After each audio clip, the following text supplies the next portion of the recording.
Thanks everyone for tuning in to this live stream discussion of Stardom All Star Grand Queendom 2025. The most successful show in Stardom history is complete. The legacy of an iconic title reign is complete. And the legacy of a veteran career is also complete. With over 7,500 fans in attendance, All Star Grand Queendom not only ended with the finishing move known as the Twilight Dream, but also saw the two competitors of its main event draped in twilight, with everything feeling very much like a dream. One final walk along the Tam Road with angelic feathers raining from above. As the dream ends, we have so very much to discuss. Welcome everyone to the stream, the first stream on this channel since about February, and it is quite an occasion to be celebrating, to be reflecting on, to be discussing the biggest show of all time for Stardom, Stardom All Star Grand Queendom. And in the spirit of Stardom All Star Grand Queendom, specifically the main event, this stream will also be working under the no seconds allowed rule. So it's going to be a challenge. I'm hoping in the style of Goku trying to form the spirit bomb that anyone watching this will lend me your energy so that we can make something really cool here tonight. I'm going to be checking in on the chat frequently. I have some questions for you out there to see how you have enjoyed this show and what you think is next for Stardom. And I'm just going to periodically be looking to see what your takes are on this monumental show with so many things to talk about. It's going to be mostly a challenge to figure out what to focus on specifically, how much time to spend on things, and how much we can actually cover. There were 6 title matches here at All Star Grand Queendom. And on top of the title matches, there were a number of character moments, big, gigantic, huge changes for this company, and just a lot of memorable happenings and really, really, really strong performances across the board. So, going to need some assistance here. I'm going to be checking in, and I hope you all will have something to add to the discussion. So first of all, let's just look at the success that is All Star Grand Queendom. They set out to make this as big as it could be. They promoted the hell out of this show, and they aimed for a really lofty goal in terms of ticket sales. So we're going to kind of just look at that for a second. And just so you know, there are going to be heavy spoilers for the show. You're going to learn everybody that won and lost and everything in between. But I want to talk about how this show ended up delivering. So let's go ahead and look at something real quick. We're going to be looking at a social media post from Walker Stewart, the English commentator of last night's show, who worked really, really hard to cover about 5 hours worth of wrestling. And that is not an easy task. It's going to be difficult for me to even cover an hour or two of just talking about the show afterwards. But this was confirmed by Walker Stewart. You can follow at Velvet Voice WS that the show brought in 7,503 attendees. This is breaking the previous record, which was set by All Star Grand Queendom 2023. So if we're going to talk about the overall level of success for Stardom, we are looking now at a new record set by All Star Grand Queendom 2025, being the biggest show of all time. All Star Grand Queendom of 2023 being now the second biggest Stardom show of all time, and Stardom Dream Queendom in December of 2024 being the third biggest show of all time. And we definitely can agree that all three of those shows had some major moments, really huge matches. And wouldn't you know it, that in the main event of all three of those largest shows ever for Stardom was the top kawaii of the cosmos, Tam Nakano, who will be the subject of a lot of our discussion here. We actually even have I'm hoping this is some of the latest information on Tam Nakano. I found some information from Tokyo Sports, including words from Tam herself. That link to the article can be found in the description below of this stream. And we are going to actually be looking at some paraphrased and translated quotes and talk about what this all means for the future of Stardom, because they let loose some pertinent information here. So the first thing I want to do before we talk about matches, storylines, all of that, all of the happenings, all of the climactic endings to the stories and continuations of the stories, is we're going to start with our first true or false. If anybody's around at the moment, hopefully you can chime in on this.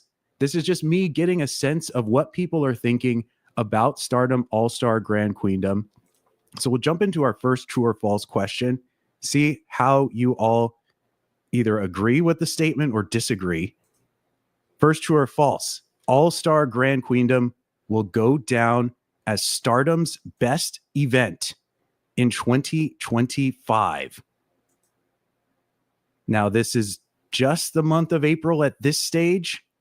We're still assessing how we feel about the things that have happened. We're still comparing this show to Stardom's previous performances. But if we're going to make an attempt to try and suss out the rest of 2025, will they be able to top this? Will anybody be able to top this? I'm seeing a number of trues in the comments currently. So it sounds like right now our opinion is fairly high on this show. So we've got to talk about a lot. So I'm just going to quickly look at some of the comments to see just some general opinions being posted. Got quite a bit of discussion already, so I really appreciate that. Okay, here's a good one here. As much as I love Tam, I was so happy to see an actual outcome. No draws, no Kurara wish to change the ending. It was a perfect send-off. We are going to absolutely talk about this send-off, an utterly unique and distinct way to end this show. It really is going to stand out against pretty much any other ending that Stardom has ever done and that most promotions could ever come up with. So I like this. I like what you've mentioned here, because that was in question during the Tam Nakano versus Sayaka Kamitani match. We weren't entirely sure how it was going to play out, and they really had to walk a tightrope of keeping us interested and putting some questions in our mind, but not killing our overall intrigue and not overly telegraphing too much in one way or the other. Everyone had their suspicions here or there, but I don't think any of us could foresee how artfully and how creatively they would take the conclusion to this show. That is a great point for us to get into the main event of Stardom All Star Grand Queendom 2025. Once again, heavy spoilers will follow. And also, we are going to try to focus our conversation for tonight on the title matches. There were 6 title matches. I'm not sure if we'll get to all of them. We're going to try. And we're going to start at the top of the card and work our way down, because this is truly one of the things to get covered and to talk about. We've seen this rivalry go to every possible extreme and then some. The main event for Stardom All-Star Grand Queendom, Sayaka Kamitani, the Phoenix Queen and reigning red belt champion, would for the final time, the last dance, as she called it, be facing Tam Nakano. There is so much history between these two wrestlers, and they touched upon a lot of this history in the post-match. They touched upon the history during the match. And they ended the match itself in a way that surprised me. I knew with almost 100% certainty that these two wrestlers would be able to do something that I would not expect. And some of us talked about how the match might conclude and what moves might be brought into play. But ending this match with Tam Nakano's Twilight Dream finisher being executed by Sayaka Kamitani upon Tam Nakano really did pleasantly surprise me. And if we get a chance, I'll talk about that a little bit more. But I want to talk about first, because we are going to get into Tam Nakano's part of the equation here and what she contributed. But I want to talk first about Sayaka Kamitani and her character work and her real life humanity that came through in this match. And Sayaka Kamitani did start the match as a major villainous presence. You may recall she attacked Daichi. She brought out a metal chain. She stood atop an announcer table and in some ways mocked the crowd and mocked everyone in the venue. So she started this contest, this fight, in the most sort of rotten and vile place possible. Now, let's actually also touch upon and give credit to the production value of the show, the incredible camera work, the additional camera angles, including what I call a hero shot. We saw a lot of the entrances feature this really majestic, shallow depth of field, high resolution camera shot that made these entrances seem like the most important thing going on. We also had new gear from a lot of wrestlers, including Tam Nakano, a very angelic type of look for her making her final entrance to the ring. I know it was a no seconds allowed match, but there were some moments that got caught on camera between Tam Nakano and the remainder of the Cosmic Angels faction, whom we also need to be discussing, because the state of this faction is going to be a huge topic to go over. But let's get back to the match and let's get back to Sayaka Kamitani, because Sayaka Kamitani starts the fight as about as villainous as can be. And then at some point, we get glimpses of the former Sayaka Kamitani, the Golden Phoenix, because Sayaka Kamitani did make an attempt to land the Phoenix Splash, her former finishing move, a move that has a lot of tragedy connected to it, a move that has a lot of pain connected to it. And she couldn't drive herself to perform this move. There was some internal conflict within her, which I thought was a tremendous performance by Saya. And that internal conflict prohibited her from being able to use this finisher. The finisher has been locked away for 2 years, all the way back to All Star Grand Queendom 2023. And instead of being able to land that Phoenix Splash, Saya went to her ground-based offense. She, in fact, did have Tam Nakano dead to rights for part of this fight. And in true villain form, she pulled Tam Nakano's head off of the canvas and kept the fight going even longer. And it was that Twilight Dream finisher that ended this main event match of the largest show in Stardom history and ushered in what appears to be the retirement of Tam Nakano. But that isn't the full story of the ending of this show. Firstly, the gesture of using the Twilight Dream not only indicates that Tam Nakano has left an indelible impression upon Sayaka Kamitani, but it also speaks to how Tam Nakano, both in character and out of character, has in some way engineered the ending of her own career. She brought up Sayaka Kamitani. She introduced Sayaka Kamitani to the world of professional wrestling, and she has done just about everything she possibly could to put Sayaka Kamitani over at every major point in time. This goes back a real long way to Sayaka Kamitani, I believe, eliminating Tam Nakano in the 2021 Cinderella tournament.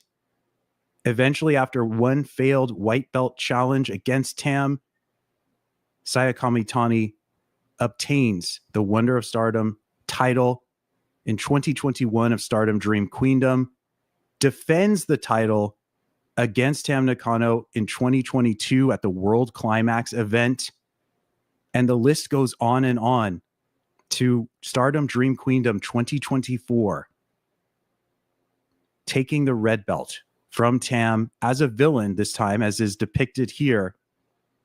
One of the most startling and emotionally sort of, well, for the crowd there, upsetting, but one of the most emotionally powerful recent memories between these two, forcing Tam to place the belt around her waist and on up to the current state of affairs. With Cosmic Angels watching on, Tam Nakano would have to close the book, close the final chapter of the Tam Road. And this is when we went from Kamitani not being a full villain, not being conflicted and unable to perform the moves from her past, but now allowing the full humanity, the outpouring of immense emotional weight, and expressing all of her love and appreciation for Tam Nakano in an absolutely gut-wrenching final exchange in the ring.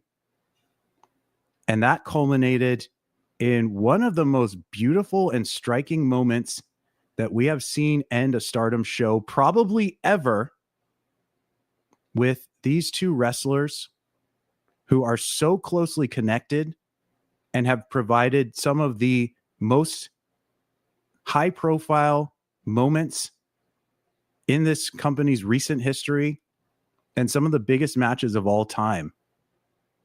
Walking arm in arm and closing the show in an utterly, utterly memorable, theatrical, artistic, and emotional form, with Tam Nakano pointing out one final bright spot of light in the sky to the dark Saya Kamitani before the sun fully sets and twilight turns to complete night and the dream ends. So that is a whole hell of a lot for us to reflect on and think about. That is a lot for us to process. This seems to be the way that Tam Nakano wants her story to end. And we are going to talk about the Tokyo Sports article where Tam herself is informing us a little bit about what the future could possibly look like. We're going to get to that, but we're going to go to our next true or false to kind of get a sense how you all feel about not only this match, not only this storytelling, but the pairing of Tam Nakano and Saya Kamitani. So I want to know, true or false, Kamitani versus Nakano will be remembered as 2025's feud of the year. We talked about the show being possibly the best event of the year, but will anybody climb through the ranks and give this feud a run for its money? If you think Kamitani and Nakano will be the best rivalry, that would be true. But if you think something else might take its place, that would be false. Looks like we have an overwhelming majority agreeing that Kamitani versus Nakano will be the best feud of the year. There will be nothing that will overcome what they have been able to put together. And I really can't blame you for saying that, because not only have they crafted a really, really spectacular story with all the things you want, the huge moments, the huge spots, the surprises, the character depth, the resolution that we're not going to be able to forget for a very, very long time. But they also had the commercial success, the ticket sales, the breaking of multiple records. Saya Kamitani broke a Korakuen Hall record on February 2nd at Supreme Fight. And then the very next month against Tam Nakano, she broke the record again, all over. So they've really done wonders, no pun intended, for the company. So I'm glad to see that you all have gotten a lot out of this rivalry. I'm just going to quickly take a look and see what other comments might be around. Let's see what you all have to say about Kamitani versus Tam Nakano and the show as a whole. So awesome show, great matches, storylines, emotional connection. I say yes, the company is hot. This is a new level for Stardom. And because of so many things that are changing from here, one of the big questions is to see how much can they maintain? How much can they use this as momentum, as forward progress, as kinetic energy to keep this run that they are on propelling forward through 2025? And there are a number of big shows that they announced specific dates coming down the line. We have Stardom, the Conversion, towards the end of June. We have, I forget what they're calling it this year, but I think they're calling it something like Sapporo Rendezvous at the end of July, and the 5-Star GP after that. And those, if you all were watching Stardom last year, 2024, all three of those factors were huge for Stardom. They were paradigm shifting pieces of the overall storyline for that year. So let's see what else we've got people talking about.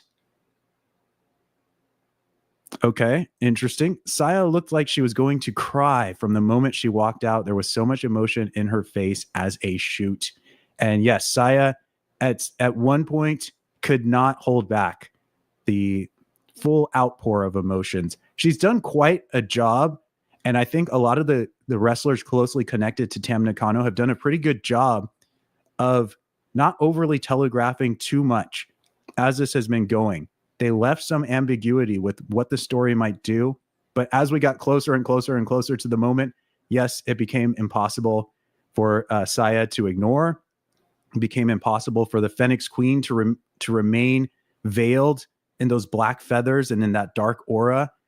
The true human being that performs this character absolutely showed through. And I actually really appreciated that. It is those aspects of Sayaka Kamitani that really endear me to her, because she's doing all of this dangerous, unforgiving, highly skill-based performing, all while having these vulnerabilities and this lack of assuredness.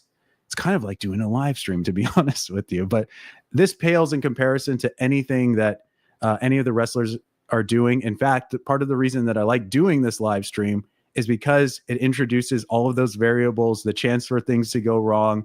There's really just one take to pull it all off. So hopefully this has been engaging so far.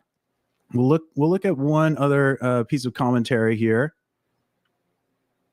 Okay, I like this one. I had the same thought about the finish. It felt like a passing of the torch in a way. And I think that's absolutely true. Not only because of the literal weight that was attached to this match, the literal putting Saya over and giving her yet another win against Tam Nakano, which is a long, long string of wins for Sayaka Kamitani. And she has the accolade of not only dethroning Tam at multiple points, but now being the person to retire Tam. These are things that will always be associated with the name Sayaka Kamitani. But I think Tam is passing along the essence of storytelling that she has brought to this company and to so many of her rivalries. She has taught a number of the other wrestlers how to imbue what they are doing in the ring and what they are saying on a microphone with a higher level of importance. And she's also allowed her moveset and some of her other tendencies to scatter or to proliferate across a number of different wrestlers. And Tam actually says this herself as we're about to get into the Tokyo Sports article. So why don't we go ahead and discuss that? Once again, just showing a little bit of the immense visual and aesthetic component of this show. Really can't overstate how high the production value was with lights and camera work, costuming. The venue itself was really well set up and really well portrayed across the span of this show. But let's talk about the Tokyo Sports article that was released hours ago that I threw through a translator and tried to paraphrase a little bit. We're going to discuss a few details that I think give some clarity on what can happen next. Now that the Twilight Dream is going to be in our rearview mirror. So a couple details first about the match. And this is just me reading some quotes from the Tokyo Sports article. You can find it in the description below. So here goes. Her fated rival, Kamitani, put both the championship and Nakano's career on the line in this showdown. Nakano unleashed a flurry of her signature moves and fought tooth and nail. But after an intense 26 minutes and 9 seconds, she was finally defeated by the finishing move, the Twilight Dream, and took the 3 count. And I'm going to just interject and say that for a match that went that long, well over 20 minutes, I think it flowed fairly well. And this was at a long night of wrestling, 5 to 6 hours in total, a number of singles matches. So it's really hard to get your match to do something that creative and that signature. But the main event is going to absolutely have its own signature associated with it for a number of different reasons. So I just wanted to say that. We'll get right back into the quotes here. So let's go ahead and get our graphic back up. And we will return to what was spoken on the, what was covered in the article. Nakano's personal philosophy, which began in her idol days, was to be someone's number one. But as a wrestler, that evolved into a desire to become someone's unforgettable memory. And I wanted to highlight that part because I think what Tam has actually performed quite well is wrapping up the career, placing this final third act, these final scenes into our memory. And she did it in a way that you wouldn't expect from a gigantic show at All Star Grand Queendom. You would think that for a show with this much promotion, this much hype, these high of expectations, they would want to have fireworks going. They would want to have as much pomp and circumstance as possible. But she made those last moments so subdued and so introspective in a way, and somehow calm and quiet and strangely peaceful. It was somber. It was visually covered in shadows. It was very nocturnal and very dark. But in a way, it felt somehow hopeful or optimistic along the way leading up to this match. You had a number of sentiments indicating that Tam wanted people to know that she was going to be okay and that things were going to be okay. And I actually think they executed on that pretty well with how they closed all of this up. So we've got just a little bit more to talk about from this article. This is kind of the bulk of what we want to kind of learn from the article. So let's go ahead and get back to that. And this is Tam speaking herself. She's being quoted in the article from this point forward. So here we go. Even without Tam, the members of Cosmic Angels will bring about a golden age for the wrestling world. Aya Sakura inherited Tam's suplex, and Sayaka Kurara carries on the Stardom dream. It's going to be okay. And now that Kamitani bears Tam's curse, she has to accomplish everything Tam couldn't. As for her future plans, she simply said, I'm going back to being a normal girl. But she added, if I could be reborn, I'd want to be Tam Nakano, the wrestler, all over again.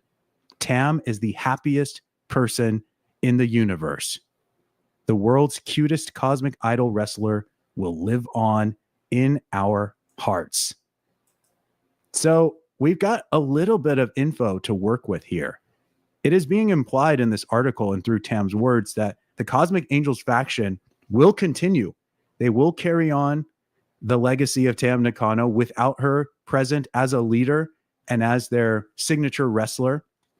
She mentioned how elements of her character are being they're being transferred over. So Aya Sakura using that suplex, which she bridges into a pin. I believe that's how Aya Sakura won the Sendai Girls title. Sayaka Kurara taking on more of the storytelling aspect, but really having career ambitions that maybe Tam couldn't achieve. Same thing with Saya Kamitani. Both Sayaka Kurara and Saya Kamitani, Cinderella winners, and they are sort of set up to make some major strides, I think, in Stardom. And with Tam having an influence over things, many of us have suspected that she's got some say in the creative control and the storytelling of Stardom currently, and that may continue.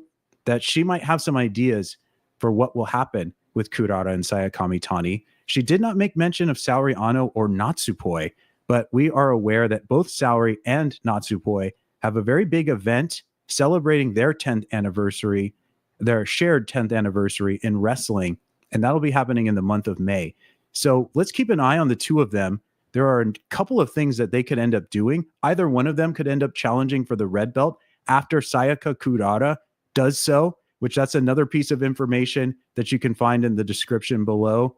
The backstage interviews for Stardom All Star Grand Queendom took place, and within Sayaka Kurara's interview, she ended up cashing in her Cinderella wish, and she wants another shot at Sayaka Kamitani, the wrestler who was the very first person to stand across from Sayaka Kurara, the very first opponent of Sayaka Kurara.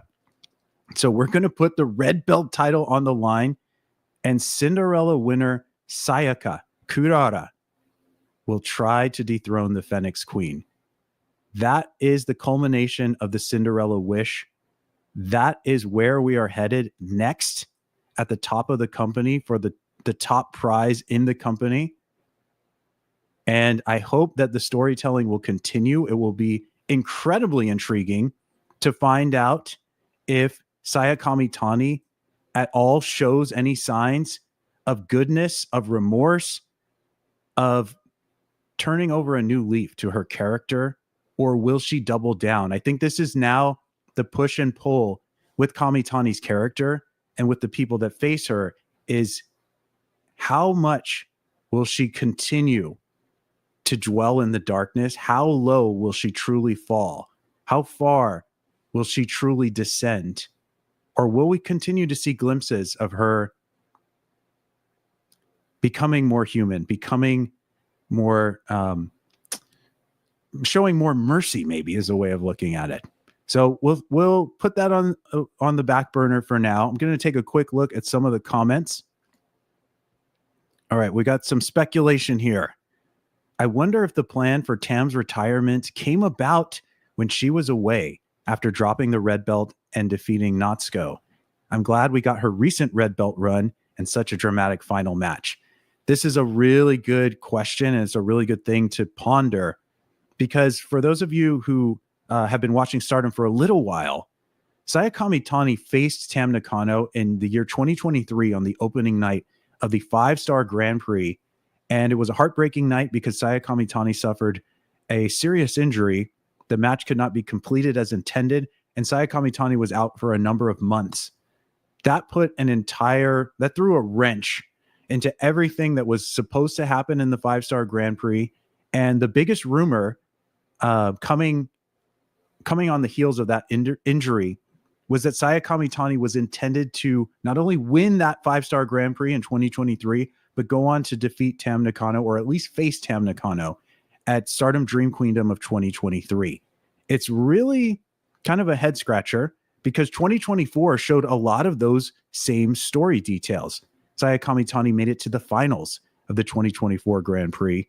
She did not win the 5-star that year, but she did go on to face Tam Nakano at Dream Queendom 2024. And as we have depicted, she did go on to defeat Tam Nakano for the red belt. So I think you might be onto something, Paul Darwin. And we won't likely know the full extent and the full details of the answer, but you're probably not too terribly far off if I had to guess. So before we move on to our white belt match, I'm just going to take a real quick look to see if anybody else has anything they want to bring up here. Oh, I like this. We got some adjectives coming your way, folks. Words to describe this epic event: brutal, emotion, bloody, violent, attrition, loss, legacy, and evolution. That is really good. I like that. I've got a couple other words to add, but let's go ahead and revisit this image for just a moment. I've got a couple words to add here. And I think I've used some of these, but I found this moment to be solemn, quiet, contemplative, and yet somehow hopeful. And I think this show was really an achievement in many different ways. On one hand, it was a commercial achievement. They sold more tickets than they ever have. Their promoting really paid off at the end of the day. But also, in terms of the in-ring performances, the ability to improvise, the ability to tell stories and progress stories, to build additional hype moving forward for this promotion, all of those things were achievements as well. So a great list of descriptors. Let's start talking about some of the other stuff on the card. If we have some time when we do our Q&A section, we can revisit some of the details of this absolutely epic and emotional main event. But there are other things for us to take a look at, congratulate at some points, speculate on at other points. So let's go ahead and progress. We're going to talk about Starlight Kid versus Azumi for the Wonder of Stardom title. And the two wrestlers involved in this match have done one hell of a job at taking their rivalry to the next level and putting on a show whenever possible. This match had some very unique circumstances surrounding it. Firstly, it is the very first challenge ever that Azumi has made for the Wonder of Stardom title. And secondly, it is an inter-faction fight this time around. Starlight Kid and Azumi are now working on the same team, and they need to settle who ultimately will lead the faction known as Neo Genesis. One of the things that I was observing during this match was a bit unfortunate because it seemed that Starlight Kid was wrestling through a degree of pain. She did a pretty damn good job at suppressing that and working through it, but I think that if you look closely, you can see that she was struggling. We know that she's been dealing with some injuries recently. She's taken time off. She did make the trip to America and wrestled pretty full schedule in Las Vegas, but it's likely the case that it might have been better for her to have taken additional time off. But with these shows being so important, I'm sure she felt a sense of obligation and a sense of simply wanting to be in the position she's in, facing Azumi. Now, I really liked this match myself. In spite of that knowledge, I think Starlight Kid did a tremendous job of, again, battling through the adversity that she was feeling. But what I like about Starlight Kid and Azumi is that I feel like it reminds me of if there are certain movies you watch where the second or third time you watch them, you get a lot more out of it because of how complex the plot is, or how clever the plot is, or how they leave things, little Easter eggs here and there that you don't necessarily discover the first time. Starlight Kid and Azumi's matches have these types of Easter eggs and these types of surprising details that really reward you, not only if you watch one match over again, but if you watch multiple matches. So most people know, if they're familiar with the rivalry of Starlight Kid and Azumi, that they took their performance level to an absolute all-time high in the year 2022 when they battled for the high-speed title. In that match, because it was in the high-speed division, the match hinged on a number of near falls, reverse pin attempts, counter roll-ups, really, really fast-paced, razor-thin margins where both Starlight Kid and Azumi would have to kick out at just the very, very, very last millimeter, the very last millisecond. And what was so beautiful about that match is it got your eye as a viewer so glued to the pinfall attempts that you didn't realize the match was actually going to conclude via submission. We fast forward now to All Star Grand Queendom 2025, and this concept has been reversed to a degree where large stretches of the beginning and middle portions of this match were actually centered around submission work. Starlight Kid trying to lock in the Black Tiger leg killer. I don't know if it's still called that. It might be called the White Tiger leg killer now. I'm not entirely sure. But Azumi also just really torturing Starlight Kid's arm but Starlight Kid also being tortured by her arm regardless, just because of the unfortunate state she is currently in. I really like how, and so I say that because they were building up this idea of submissions, of inducing pain, of limb work, but the finish of this match had nothing to do with submissions whatsoever. So once again, they've played with our expectations. But one thing I do like is how Starlight Kid and Azumi wrestle each other, that like they are not just equally matched, but that they have been studying and learning from all of their previous battles. You will rarely see them make the same mistakes multiple times or fall for the same tricks multiple times. So there's an early exchange in this match where if you know the moveset of Starlight Kid and if you know the moveset of Azumi, you know what they're attempting to pull off. And they keep stopping each other. They keep stifling each other because of their knowledge as these eternal foes facing for the umpteenth time here. They seem to level up and gain XP and gain knowledge with each of these matches. One thing that was an interesting coincidence is the fact that Starlight Kid ended up becoming bloodied beneath her match once again. And this is the same thing that just happened in her previous defense against Konami. So really unfortunate. I'm not entirely sure how this happened in the match. It seemed to be later on, but Starlight Kid was not only battling her taped up shoulder, her arm, which seemed to be giving her trouble, but she was also bleeding fairly profusely under the mask. Somehow, against all odds, with Azumi exhausting every variation of a finisher she could, Starlight Kid is able to gain the victory. Starlight Kid is able to obtain the leadership position of Neo Genesis. And the two shared a powerful moment in which Azumi accepted the white rose from Starlight Kid, and they embraced and they recognized that although this battle between them was extremely fierce, was extremely painstaking, that they could still coexist as allies and that they can still push forward and take Stardom to not only a brighter future, but take both of their careers to even greater heights from here. So I really enjoyed that. And this is just yet another in the saga of Starlight Kid versus Azumi facing off one-on-one each year. So that's going to tie into our true or false, because I can't remember how far this goes back. This might go back really, really, really far. But at least once per year, Starlight Kid and Azumi will have a one-on-one match. So all I want to know is, do you think that will continue next year, the year 2026? They are, like I said, they are working together in the same faction.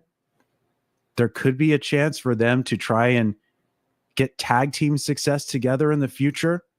They've overcome a recent betrayal with this faction, Neo Genesis. So are they destined to face each other again?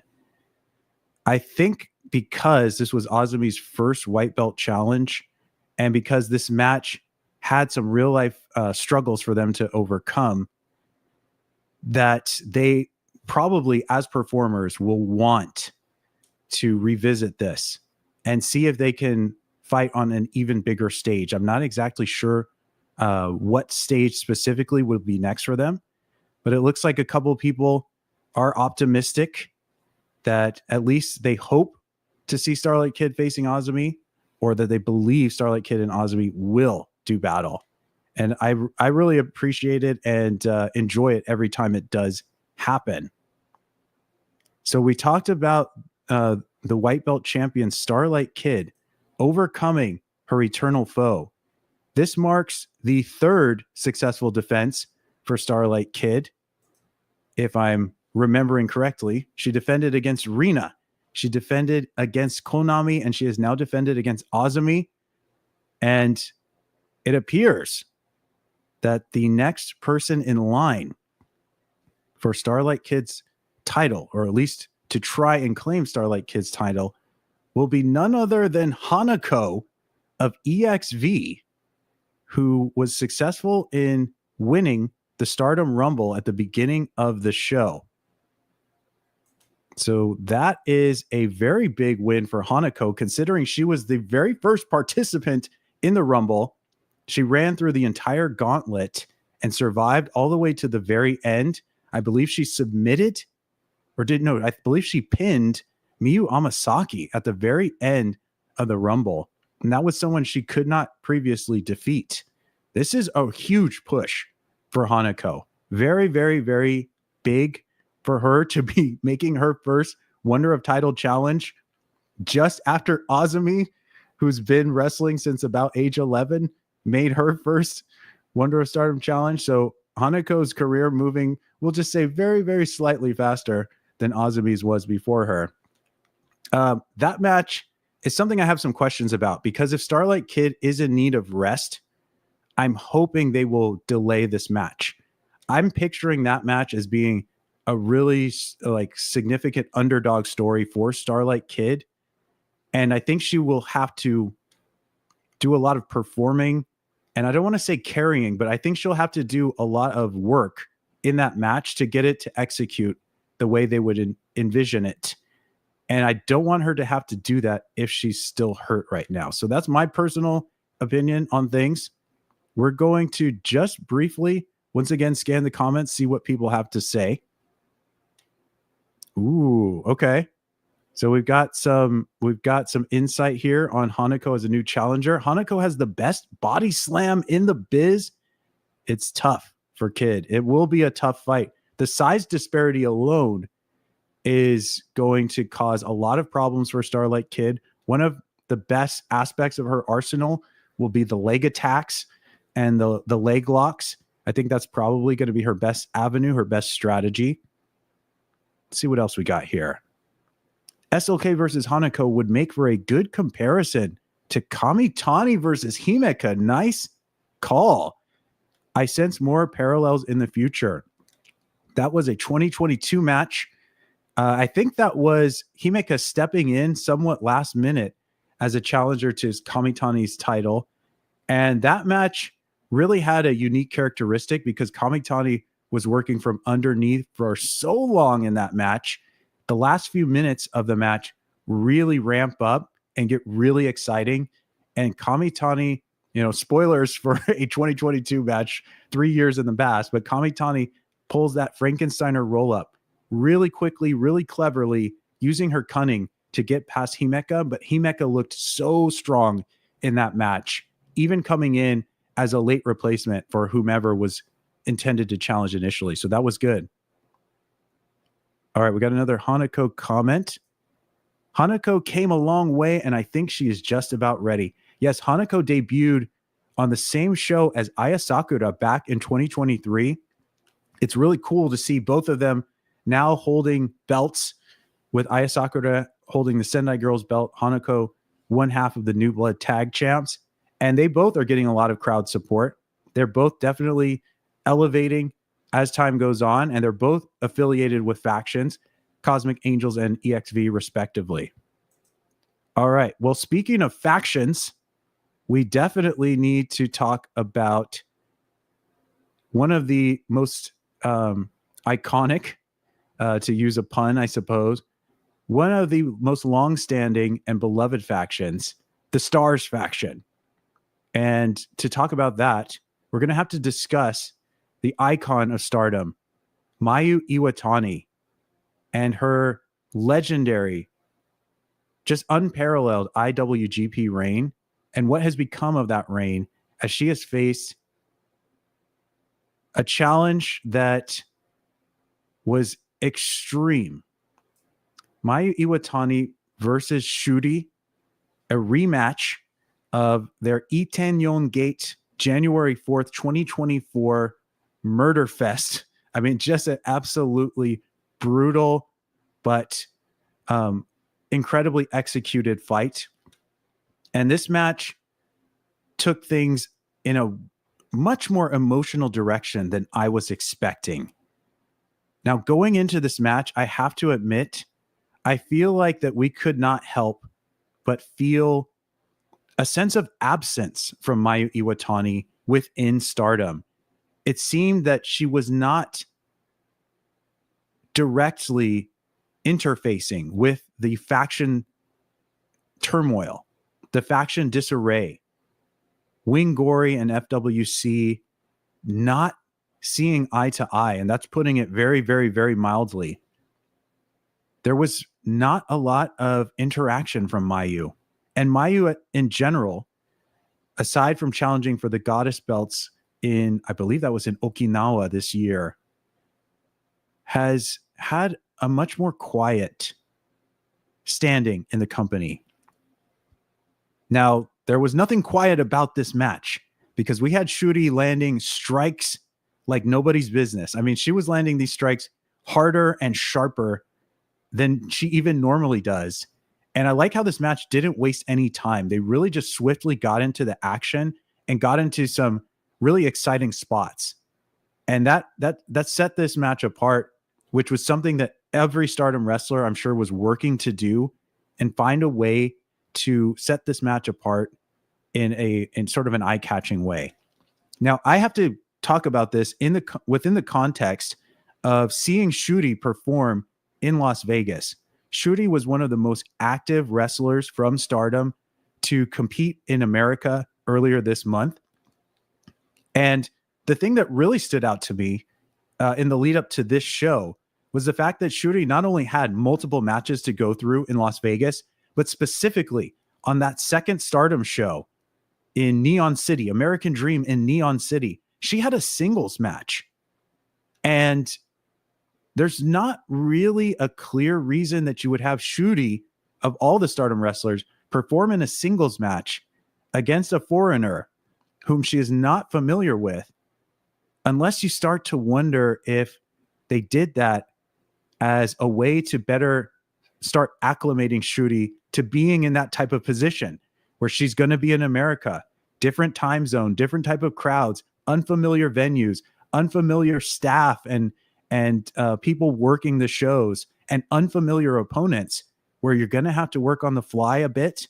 You're not going to have as much familiarity. You're not going to have as much of an understanding in terms of verbal communication. And so I think that trip for Syuri, and specifically having her perform in a singles match as well, was the primer or the preparation to have Syuri take on this very, very lofty mantle of IWGP champion. Now, the final 5 or so minutes of this match were really, really good. That's when you're starting to see the huge explosive moves, the huge kickouts, the rattling up of not only intensity, but desperation. And this just is a testament to the professionalism of both of these wrestlers. When you see Mayu Iwatani try to perform that poison Ranna, the move that was able to take Syuri down in 2024. And for the first time that I can remember, at least in this reign, Mayu Iwatani fails to accurately perform the poison Ranna, which, when you think about it, is a little fitting that the one time she couldn't pull off this move is also the one time that she could not successfully defend this belt. But she picked things up so quickly, like nothing had happened, and was able to turn it into a moonsault spot instead. And it just is indicative of all of the work that the wrestlers did. I really can't state this strongly enough, that when something went wrong or something went left, they very rapidly adapted and were able to recover and keep the match going. And this was one of the standout examples of that. Now, I got to give a little bit of extra credit to Daichi, the referee who was taking part in officiating this match. His final 3 count, where he holds his hand high for that extra just half of a second before counting to 3, that really added a lot to the finish of this match, because for a while you're so incredulous and you're so skeptical of what is it going to take to defeat Mayu Iwatani. And they really have to get you to completely, I don't want to say suspend your disbelief, but they want you to really invest in the storytelling that what Syuri is able to do here is indeed enough. And I think even Daichi played a role in that, in signifying the end of this tremendous, really one-of-a-kind championship reign. Now, we're going to have to talk about not only the immense emotional outpour that Syuri displayed in winning this belt. This clearly means so very much to her. But we also have to talk about some of the context under the surface of this match. And I'll just let you folks know that it seems fairly certain that Mayu Iwatani will be leaving Stardom. I think this was the clearest indication that we could possibly get in terms of an in-ring showing. The pent-up emotions of Mayu Iwatani that she could not hold back, the devastation at losing this belt, and her words, her vague comments afterwards. The idea that Mayu Iwatani's identity in recent years has been so connected to this title. This has been her identity. This has been what we remember about Mayu Iwatani in recent years. Aside from all the great things about her, her in-ring technique and how hilarious she is and how great of a personality she is. But in terms of what she's been up to, it's been the IWGP title. And now that that has been ripped away from her, I think it's fairly clear that her faction is not going to be the same and that her future in Stardom is not just in question, but I think it's fairly certainly going to be coming to an end. We're getting a Stardom press conference in a little while. I don't know the exact time frame, but it's within hours of this being broadcast. And I think that's going to make an announcement pertaining to Mayu. That would be my guess. Now, before we get too ahead of ourselves, let's go ahead and talk about what happened after this match, because there was somebody watching in the wings, Syuri, who has challenged for the IWGP title in the previous All Star Grand Queendom 2024. And she had some choice words, not only for Syuri, but also for Mayu. She shared a little bit of a quick glance at Mayu. She voiced some disdain for Mayu's inability to defend the title for a 10th time, but she wants a shot at Syuri. We know that they have battled each other not too long ago. A very intense battle that did not have a winner. So we've got another true or false question for you. True or false? Syuri will be the next IWGP champion. She has been talking about this belt for a really, really, really long time. And it's the next goal for her. There is unfinished business between Syuri and Syuri. And my question is this because they are going to place her in that top spot? She's going to take the throne. Now, give me just a moment. I'm going to take a quick sip of water and we will get to your responses. But I will BRB in just a few seconds.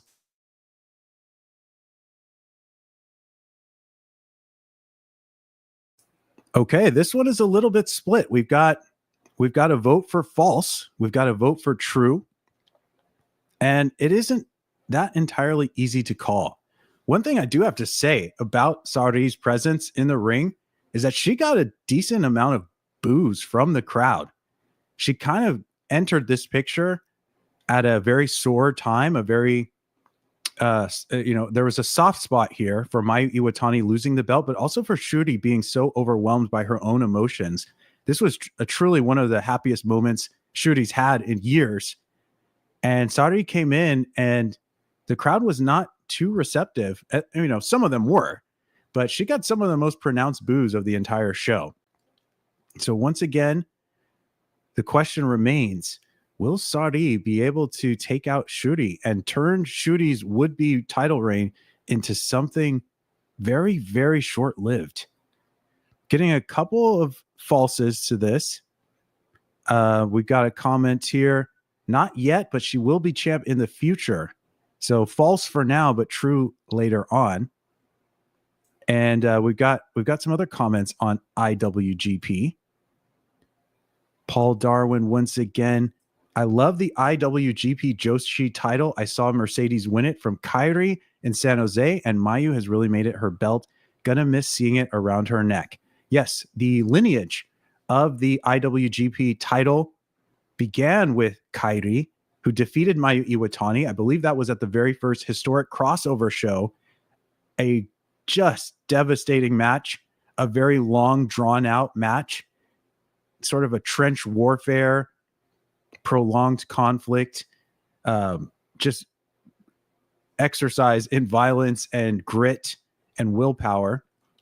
And as you said, Mercedes won the belt from Kairi at Battle in the Valley. I also was there watching that match. It was a spectacular match. So this belt has had a long-standing tradition of really, really high-quality matches, only for Mercedes to be dethroned by Mayu. And up to this point, Mayu held the belt and turned it into something that was like must-see TV. She turned it into something that you could almost equate with match of the year contenders or match of the night contenders at the very, very least. So to have Syuri inherit this belt, in some ways it's exciting. And in other ways, you can't help but make comparisons or draw comparisons and try to wonder what kind of contenders will show up and what the match quality will be like. Syuri has a very strong track record, and she has a very high floor, meaning her matches will only dip down so far. She is utterly consistent. She is just a paragon of work ethic and performance. So we're fairly optimistic, but there are some lingering questions about this. Now, speaking of questions, we need to discuss another rift that is going on that involves the Stars faction. So if we assume that Mayu Iwatani is leaving Stardom, that would leave Stars without a leader. But Stars has other problems on top of all of that. So let's go ahead and talk about the interfaction. I almost want to say bloody, because with what they did to each other, you would have expected this to be bloody. But gritty, let's call it a gritty contest between Wingori and FWC. And of course, one of the stories of this match involved an interpersonal disagreement and history of dislike and disdain between Hanan of Wingori and Hazuki of FWC. There were some questions about how this would manifest within the match. And going into the match, I was of the opinion that this match was always going to have to end somehow between Hanan and Hazuki. No matter where we started, no matter what was going to be at play, we had to get to the two of them. And we certainly did that. So there's an aspect of this storyline that they played out all the way up into parts of this match, which was that Hazuki was refusing to answer back for a long time to Hanan's attacks, to Hanan's words, to Hanan's efforts to try and progress the state of their disagreement. And so that was taking place for a big part of this build. But even in this match, Hazuki was not directly responding for a while. And so I've always had some degree of not being entirely clear why that was. But still, the rest of the people involved, they worked around this issue. We had Iida doing some really good stuff in this match. And we had Koguma with some spots here in the match, but not a ton of ring time once Hazuki did get directly involved. And once that happened, once Hanan and Hazuki were actually exchanging offense, this became kind of brutal to watch, to be honest. They showed each other no mercy. It's really one thing that I think is kind of funny is picture yourself watching this match and someone is watching it with you, and the person watching it with you has never seen Stardom before. And they're trying to ask you, like, who are these people? Like, who are these wrestlers? And you have to tell them, yeah, oh yeah, this is the signature babyface faction of the company you're watching right now. It really kind of causes some cognitive dissonance. But because of the circumstances going into this match, we obviously know that the personal, deeply, deeply, deeply personal, bitter contention between Hanan and Hazuki is something that doesn't have much we can compare to. And I think we're in for, because of the results of this match, Hanan overcoming Hazuki, initially being saved by Iida, because once Hazuki started letting loose with just complete volleys of offense, wave after wave of brutal attacks, Hanan needed to be rapidly saved by Iida, and she came in with an amazing lariat to break up one of the pinfall attempts. But Hanan answered back in a huge way and did get the win over Hazuki. And now that there's a couple of things to talk about. Now that Wingori has overcome probably the most high profile tag team in Stardom, I think we could be in for quite a long, significant tag team reign for Wingori. We're going to talk about, with our Q&A, we're going to talk about what might be next for Wingori in terms of challengers. But if they were able to get past this team, I think this kind of implies that Stardom is looking at this team, which is a quintessential babyface team, really seeing Iida, who's underrated as a babyface and underrated as playing the underdog in a lot of her matches. Her being able to get a hot tag to Hanan being able to do the same and get a hot tag to Iida, and the fact that both of them had a number of matches in Las Vegas as Wingori, I think that Stardom is looking at this team maybe doing some numbers in terms of the record, in terms of title defenses, and not holding that short-lived goddess tag reign that we saw for so much of 2024. So let's discuss the faction aspect of this, because there's a couple of things I want to show you all. Firstly, let's look at a social media post from Koguma that happened after the match ended. And this is just a kind of loosely translated on Google Translate, but it's not all good.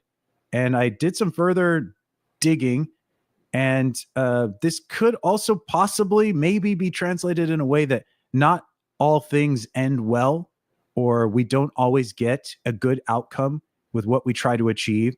But I think the lingering sense, if you really watched what happened at the end of the battle, was that Iida seemed really devastated with what was happening. Hazuki seemed very resolute in walking away from her Stars teammates. Koguma seemed somewhat despondent, but making the choice to stick with Hazuki. And Hanan tried to close the gap. She tried to mend the damage between Hazuki and herself, and she didn't get an answer to that gesture, which I think implies that we will not be seeing the Stars faction and seeing that roster, that team lineup, remain the same. I don't see Hazuki and Hanan being in the same unit moving forward. Maybe that will play into what we hear about in the press conference. Maybe it will play into what we see in the future. Because one of the things I'm looking for right now is a one-on-one. Hanan versus Hazuki, maybe even in the 5-star freaking GP this year. I think that has the potential to be tremendous. I think it's something that fans would absolutely get excited about. And I think it's something that this story could naturally work its way towards. So before we get too far ahead of ourselves and talk about the 5-star GP, let's get our next true or false in here. And this is a big one because there's a lot of conjecture about what Hazuki should be doing in her career, what the company should be doing with her, how far along she is now versus how far along she should be. And Hanan has had similar conversations crop up because Hanan has had a lot of recent success. 2024 was in many ways like one of the strongest showings from any Stardom wrestler, with how much Hanan just dominated in the tournament scene, and in her title challenges and so on and so forth. So here's the question. It's kind of a, strap in for this one. True or false, everybody? Hanan will obtain the white belt before Hazuki. This might get a little nasty. I hope this is not too fiery of a question to be asking, but let's go ahead and bring it up. Let's go ahead and see what you all have to say, because the white belt picture is something we talked about previously, but it's always something to talk about in Stardom, because to me, it is the most vast and most crowded and most hotly contested pool of wrestlers and challengers, would-be challengers and would-be champions. It's really where we have the biggest, or like the most pronounced glut of wrestlers and people that we think are very deserving, or people that kind of got passed up at some point. So if you think Hanan will get the white belt before Hazuki, the answer will be true. And if you think Hazuki will get the white belt before Hanan, the answer will be false. Let's see here. Ooh, this is interesting. Okay, we got a couple people saying true in the chat. We've got a false. Oh, okay. We got some interesting commentary here. So here's one response. If Hazuki is leaving, it won't matter what Stardom does with her. So this is something to consider moving forward. We have seen the outcome of Mayu Iwatani's title defense. We have seen the outcome of FWC's title challenge. And we know that there is a rift in stars that might not be able to be mended. So does that lead us to believe that Hazuki might actually be leaving altogether? Interesting question. One thing I will raise as a point to think about is that Hazuki recently secured the Spark Joshi singles belt. I think it's the Spark Joshi world title. So she might be set to return to America and do some shows here to defend that belt. We're not entirely clear. Let's see what else people are saying. Okay, we got a lot of falses showing up. Oh, this is an interesting response. False. I see her sister getting it before both. So this must mean that you see Rina getting the white belt before either Hanan or Hazuki. Interesting. All right, let's see what else we got. Okay, we're getting some interesting commentary now. All right, I think Hazuki will take the white belt from SLK. She already tried to take off her mask. The story is not over. I think that is a good observation. For a long while, the progression that I've kind of been looking at or anticipating is the belt going from Starlight Kid, transferring to Hazuki, as you say here, then transferring to Hanan, and ultimately landing within the grasp of Rina. So Starlight Kid dropping the belt to Hazuki, Hazuki dropping the belt to Hanan, and Hanan dropping the belt to Rina. I think there are a lot of really strong stories that you could tease out and deliver with that progression, but there is so much that could change between that point in time and the end point that you really couldn't count on that happening. And now that we've seen so many new variables pop up with this show, I really don't know exactly what to expect or to say. Got another comment. Rina will get the white belt before Hanan. Another person hoping, Paul Darwin, hoping Hazuki can win it from Kid, but not confident in the booking. Okay, so yeah, that is one thing also I should have mentioned when we talked about Starlight Kid. Now, injury aside, let's just make the assumption that she can overcome what she's going through. I think that Stardom has her set up for a very long-term reign. Now, what does that mean? What is the specifics of a very long-term reign? I'm not sure. But when you start throwing people like Hanako at Starlight Kid, when you start throwing newer wrestlers and so many first-time challengers against Starlight Kid, these are people that are not likely to win the belt. So they're holding back on the main contenders who really have a strong chance to win the belt. Starlight Kid, if she does face Hanako, will have faced 3 first-time white belt competitors. That to me screams that they want to stack up her defense title number over time, and they're not in a rush to throw her most personal opponents, aside from Azumi, of course. So something to think about. All right, let's see here. So one more from the comments. I like the sequence of 4 champions. The only problem is that it means that Azumi does not have the white belt for at least a year and a half or 2 years. And I absolutely agree with you. That is one of the things that I've really struggled with and been conflicted about in that sort of that long-term story and that long-term plan. Hopefully there are other avenues for Azumi to work towards and other things for her to try and achieve in that time.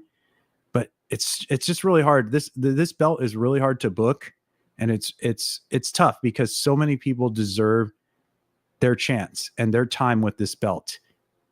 There's just seems to be too many people right now, and it's not an easy thing to figure out. With that being said, we've been going for about an hour and 15 minutes. So instead of me going over the intense details of the remaining title matches, let's just go through a couple additional true or false questions, and then we'll go into Q&A and start to wrap this up. So the next title match to talk about was not a Stardom title match. It was a Sendai Girls belt when we saw an absolute test of strength, of will, of durability, of toughness, of constitution. Saw Chihiro Hashimoto we saw Chihiro Hashimoto facing against Maika. In a successful defense for Hashimoto, I am going to post my true or false question here. Just so you know, I really enjoyed this match. There's a lot of good things to say about this match and its competitors. They showed good chemistry for sure. But let's get into the true or false. What I want to know is about the future of Sendai Girls competing against Stardom. So my true or false is a Sendai Girls wrestler will compete in this year's 5-star GP. We saw Manami competing last year in the 2024 5-star. And there is a list of wrestlers from Sendai that might do well in a tournament. Mika Iwata comes to mind. I'm not sure if Stardom would be able to secure Chihiro Hashimoto for something like the 5-star. That would almost be more of a dream scenario. But what do you all think? Do you think the interplay between Stardom and Sendai Girls will see another layer added in the 5-star? Okay, we're getting a lot of trues coming in. So I'm gonna allow some time to let some more answers come in. I'm gonna take another sip of water. I'll be right back in just a few seconds.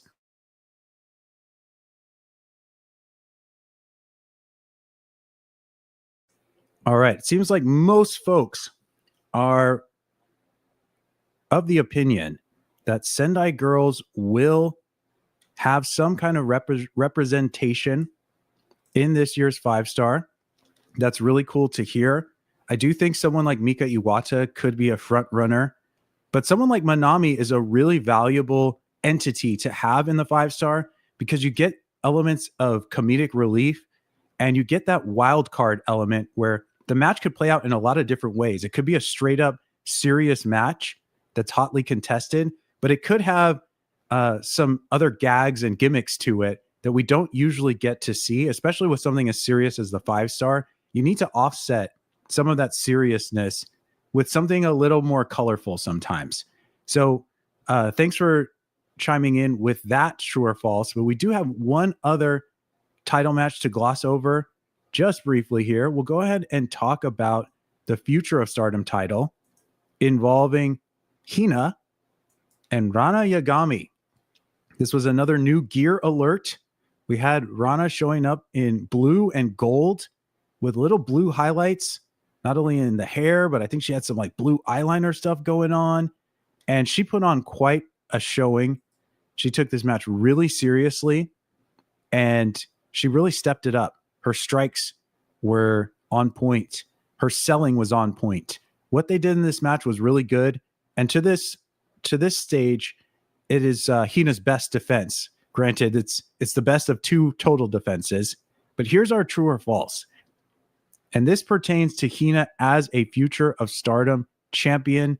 The true or false is that Hina will have more than 5 successful title defenses. Hina is a future of Stardom champion with a lot to live up to. Her older sister, Hanan, defended the belt, I believe it was 10 times. And last year, in a match against Hina, the twin sister, Ranna, beat that record and defended the belt a total of 12 times. So now we have to figure out what's going to happen with the third sister. Will the third sister be able to tie these records? Will she be able to get close to tying these records? Will she be able to beat these records? Or are they going to take a hard left turn and cut this reign short? It seems that all of you are of the opinion that this reign will definitely exceed 5 title defenses. So that's good to hear. I think Hina is improving with each opportunity she gets. Her Future of Stardom title winning effort against Mayu was quite impressive. And both of these future defenses, I think, have impressed in one way or the other. So glad to hear that you all are at least confident enough with her reign to assume that Stardom will prolong this reign and give it a chance to kind of give Hina more and more accolades. So there were many other matches and devastating moments and surprising moments and exciting moments about this card. But we're going to kind of start to summarize as much as we can by getting into Q&A. So I have some prepared Q&A to get through. Then we'll go into the comments in the chat and talk a little bit more about what else you guys want to talk about with this show, or what else you want to talk about with Stardom as we continue along. So let's go ahead and pull up some Q&A here. And thanks everyone for tuning into this, of course. And thank you for the engagement and for asking all these questions and showing your interest in what Stardom's got going on. So we have Darth Orc 1988. The new Suzu faction, Mi Vida Loca, just arrived in Stardom. Yes, they did. Let's go ahead and show you all who they are and the type of energy they're giving off. Is there a place for a second heel stable, and what does it mean for H.A.T.E? Obviously, the current standing heel stable. Now, I think you'll get some level of discussion about how strongly we want to consider Mi Vida Loca as a heel stable. To me, they're absolutely heels, because what Suzuki is doing to Mei Seira, just completely breaking her heart, rubbing her face in the mud, cutting her up, beating her up. I mean, that's as heel as it gets. There is nothing more heartbreaking than seeing Mei Seira cry. And Suzuki has done that multiple times at this stage. So to answer your question, I think the answer is yes. There is definitely a place for a second heel stable. H.A.T.E has a certain way that they operate. H.A.T.E are actively interfering in matches. They're actively distracting the ref or harming the ref. They're actively spray painting people and causing a lot of destruction in the venues and trying to break and shake things up in that with those types of tactics. But I think there could be the chance for a second heel faction to operate a little differently. I think they can still have a bad attitude and be rude or things like that, but they don't necessarily have to interfere and cheat in the same way. They don't necessarily have to cheat at all. We saw Suzuki face Mei Seira on her own, and although the match was a no DQ, it was still a one-on-one contest. We might see more no DQ matches from this stable rather than trying to break the conventional rules in a conventional match. So give me just a couple seconds here. I want to continue with this question, but I'm a bit parched. I'm going to get some more water. I will be back in just a couple seconds.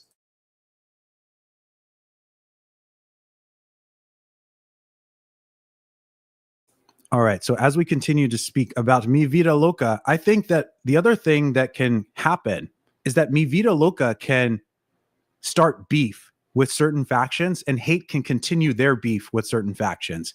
So H.A.T.E can continue to do battle with Cosmic Angels. They can continue to play out these revenge storylines with God's Eye, and Mi Vida Loca can get in the mix with Neo Genesis for obvious reasons, Suzuki breaking away from that faction.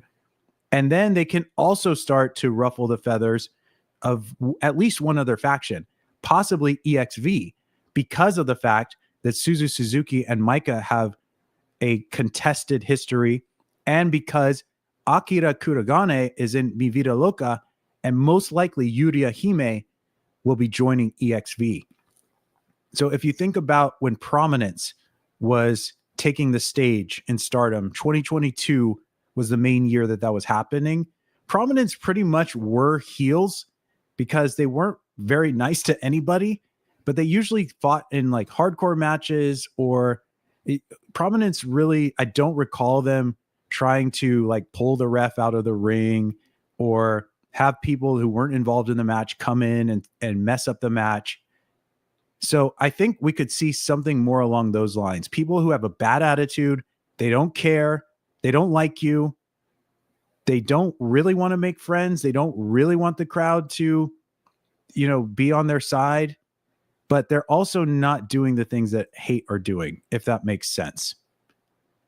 So I hope that does make sense, because we're moving on to the next question. So let's do it. Gyro Video Stream. Is Stardom trying to bring most of the indie groups together under one umbrella? Will we see Tam go to Marvelous or Actress Girls as an indie wrestler? Quite an intriguing and curious question. Well, we know that Tam is truly a unique individual, very creative individual, very talented. But she does have her silly moments. We will always remember fondly the full spectrum of the Tam Road. So this question is asking, is Stardom trying to bring most indie groups together? And will we see Tam participate in some of those indie groups? Okay. I really haven't seen much evidence of Stardom trying to formulate this umbrella formation and bring companies together. We have seen Stardom working with a lot of promotions, and we have seen Stardom obtaining other belts, Sendai belts, Pro Wrestling Wave belts, Oz Academy belts.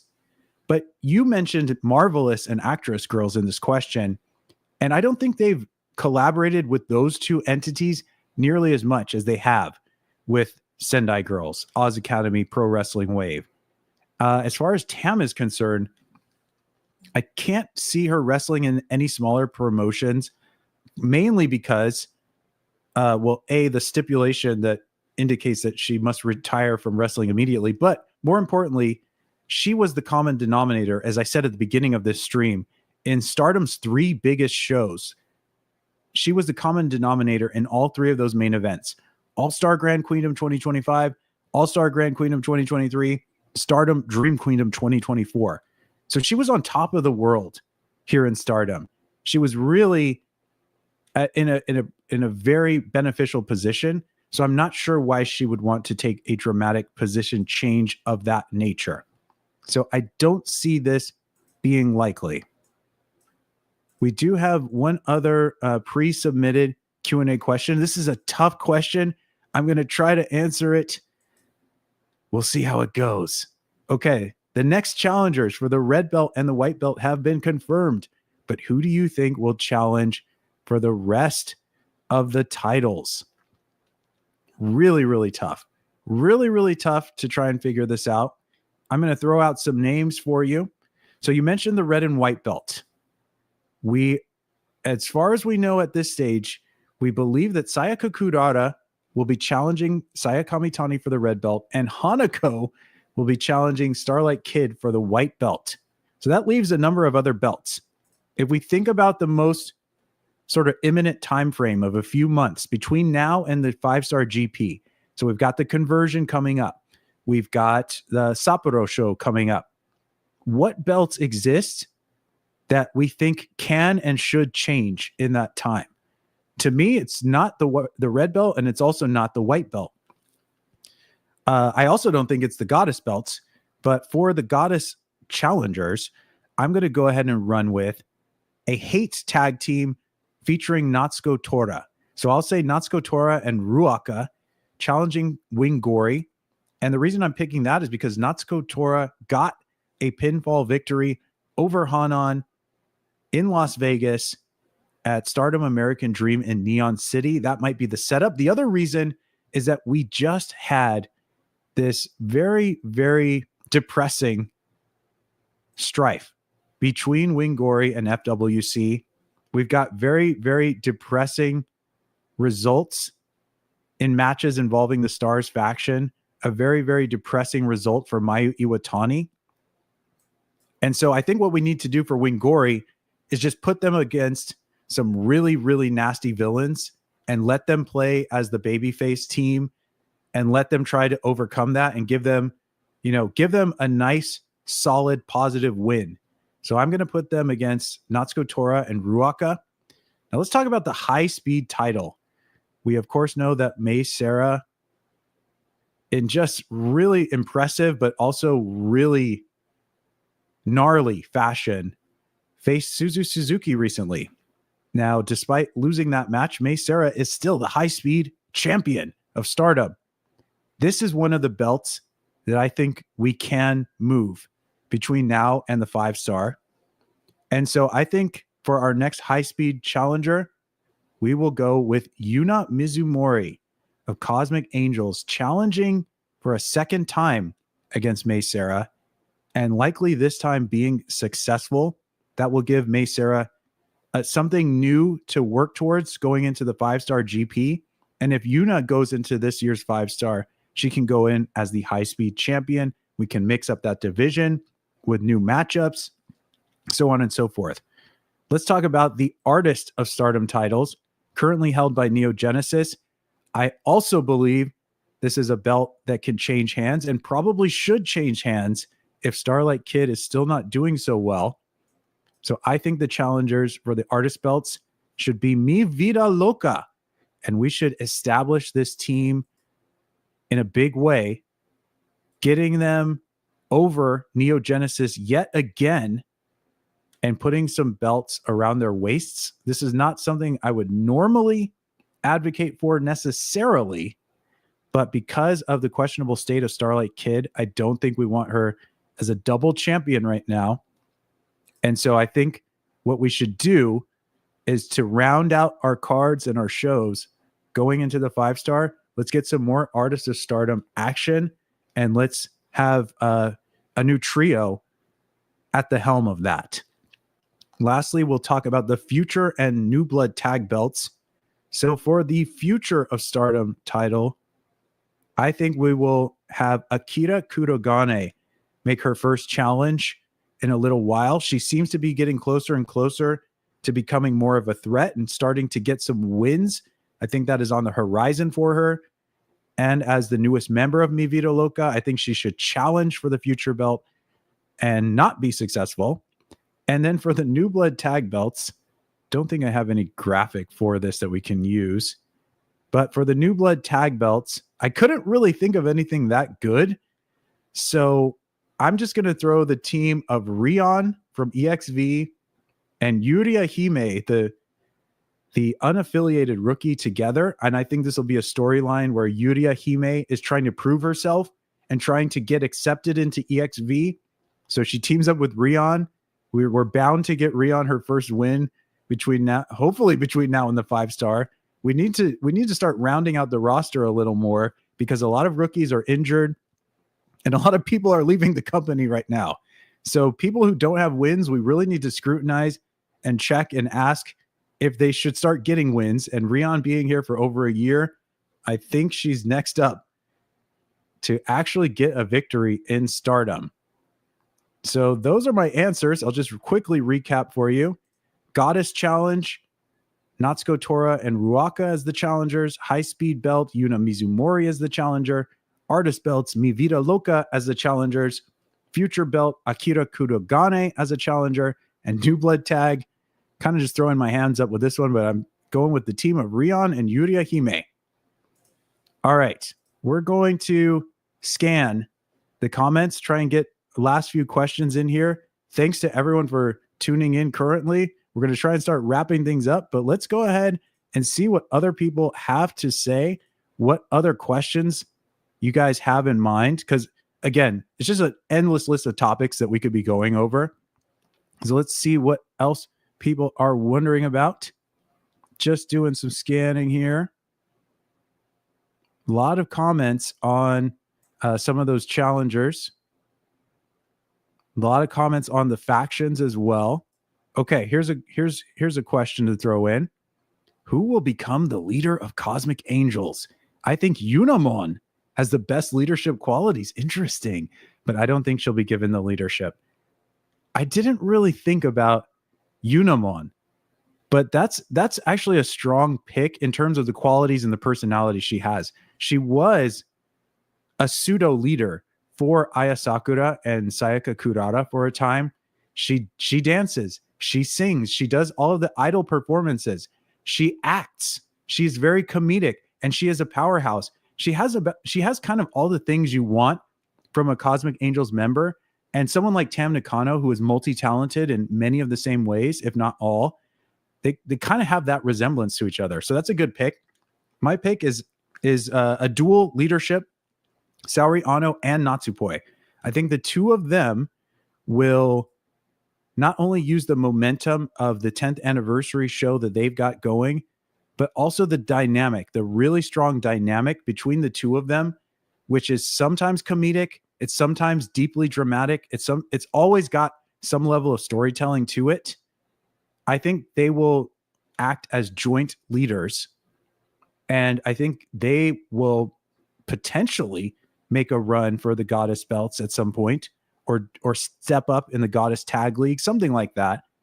But I can't really see this faction being run by one person, unless somehow Tam is going to still be a personality in Stardom and work as like a non-wrestling manager or leader. But I don't think that's where we're going with this. So that's what I'll say for now, is that I would go with Natsupoi and Saori Ano, both running this group. But I like what you mentioned about Yuna Mizumori. So good choice there. Let's see if there's anything else we can pick up on here. There's a question about when is the press conference going to start? It's a really good question. I don't have an answer for you at the moment. I believe they have it scheduled for the 28th in Japan. And I think it was like an early morning thing or an afternoon thing. I really can't say at the moment. So check their social media or their website, wwr-stardom.com. Okay, we've got some answers here. Someone is saying in 2 hours, 2.5 hours from now, something around there. So not long. Are you surprised that outside wrestlers were put over so strongly on the show? It is a bit surprising that both of the Sendai Girls matches ended with the Sendai Girls wrestlers winning. So in the short term, it's a surprise, but I think it will come back around. I think somehow Stardom will redeem itself, possibly just because Aya Sakura is a champion and she's going to be defending that belt. Maybe she will get a handful of really strong defenses, and that'll be a way for them to kind of balance the scales. But long term, I'm not really that surprised, because Stardom is very giving and very collaborative at this stage in their evolution. So I think this is something that we may see in the future. They also take a lot. So Saya Kamitani's been the Regina D-Wave champion for a good long while. FWC had the Oz belts for a good long while.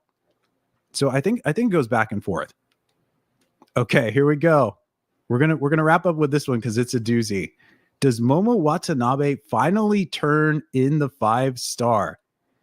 Gosh, every time you think it's going to be the last straw with Momo Watanabe and that she is finally going to get out of this faction, they just keep it going a little more, because now she got hit by Ruaka. She got hit by the suitcase and she got jacked up in another blunder.